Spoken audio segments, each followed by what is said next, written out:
if you can, okay? Now we talk about prayer and meditation.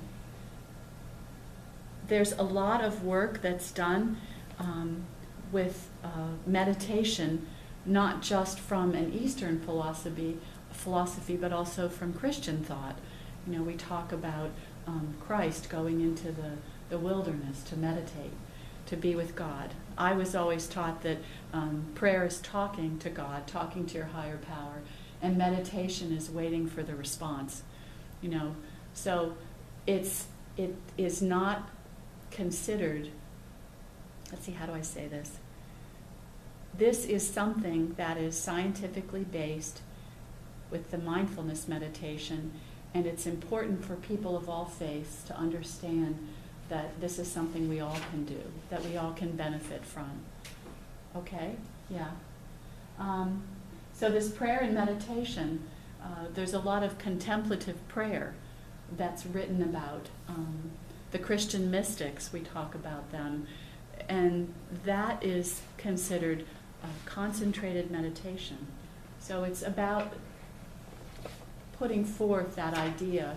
This is very hard for me to put into words, but it's that idea of the mindfulness. You can bring any of your own personal spiritual practices into the mindfulness world. Does that make sense, that you can do that?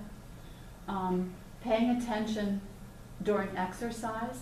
You know, one of the things that was really stressed when I was at Duke a few years ago was the idea that yoga and other qigong body movements, it's really important not to over push your body. So the mindfulness practice is you beginning to understand the limitations of your body. So as I was trying to touch my toes and it wasn't working this morning, the old me would have been pushing it down, and then my back would hurt later. But really learning the limitations and continuing to stretch yourself physically, but also mentally. Does that sound right to a good yoga teacher over here, right? The mindfulness is also, there's a lot, if any of you are interested, you can, there's a search engine called Google Scholar. If you get on Google Scholar and Google mindfulness and eating disorders, mindfulness and addiction recovery, mindfulness and chronic pain, mindfulness and fill in the blank, you will find some amazing scholarly articles about how we're bringing mindfulness forward into a variety of settings. So eating. So today we're going to do this, we're going to have a little eating meditation at lunch, so I can teach you some more mindfulness while we have lunch. Set your intention to commit to taking time for yourself. And of course, I'm going to encourage you to take as much time as you can, but I also know how difficult it is to do that. So just remember, you're developing this practice by setting your intention. So start with 5 minutes or 10 if you can.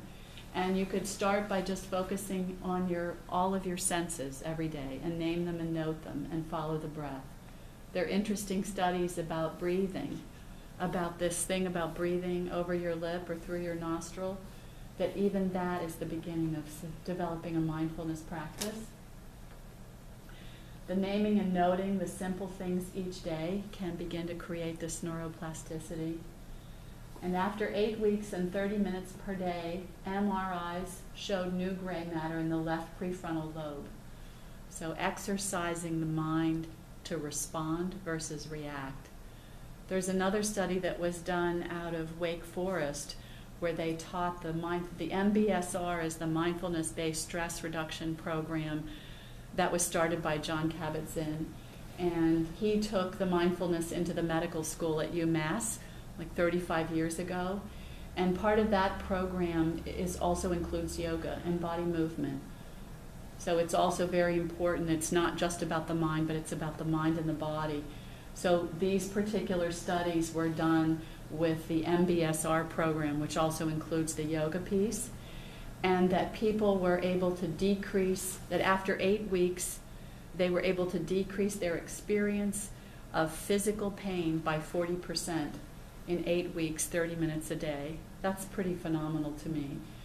I've been doing a pain management group for many years out at the Farley Center, and we found it very helpful teaching helping people deal with their chronic pain issues, not just from the physical sense, but from the emotional component of pain. And I'm thinking that that's the end of the slides, you guys. Is that it? That's it. All right. Thank you. Thank you very much. You guys are awesome. Thank you. You want to turn this off now? And then we'll take a little break, and then I can, no, I was going to say something really fresh, but yeah. Thank you.